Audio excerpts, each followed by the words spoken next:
Another day, another basketball stories na naman ang pagkukwentuhan natin. At ngayon nga ay pag-uusapan natin ang balitang gagawa pa nga po ng trade ang Dallas Mavericks at ang balitang mag-uusap na nga po si Lebron at Stephen Curry. Pagkatapos nga po na makasama ang Dallas Mavericks sa mga kupunan na gumawa ng 6-team blockbuster trade noong nakarang araw, ay may ilang mga trade pa nga pong niluluto ngayon ang kanilang front office na kanilang gagawin sa mga susunod na araw. Hindi pa rin naman nga po kontento ang kanilang team sa kanilang kasalukuyang lineup, kaya gagawa pa rin nga po sila dito ng malaking pagbabago. Gagawan pa rin nga po ng Dallas Mavericks ng upgrade ang kanilang lineup, at this time nga po ay ang kanilang mga veteran players naman ang kanilang susunod na tatanggalin. Ayon nga po sa ikinumpirma ng isang NBA insider, ginawang available na nga po ng Mavs sa trade market ang kanilang tatlong veterano na sina Klay Thompson, PJ Washington at maging si Daniel Gafford.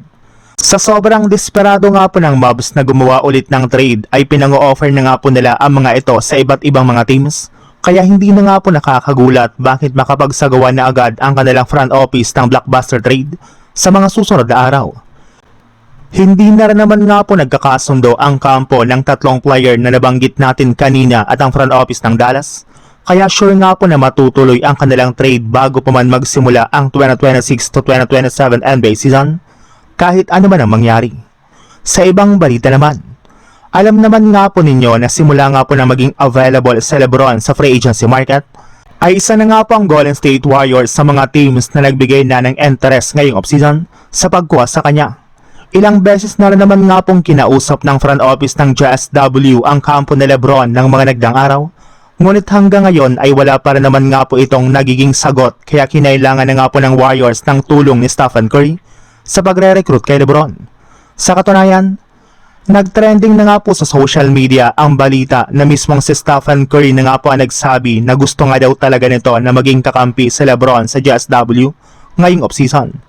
Sa naging pahayag pala nga po nito ay mukhang binigyan lang naman nga po niya ng rason ang kanilang front office na pursue talaga ang pagkuha kay Lebron. Bukod rin nga po dyan, binigyan na rin naman nga po ng rason si Lebron para sumali sa Golden State Warriors. Gayong mukhang ito na lamang nga po ang huling pagkakataon o tsansa na magsasama silang dalawa sa iisang team sa NBA bago pa man siya magretiro o magtapos ang kanyang karir.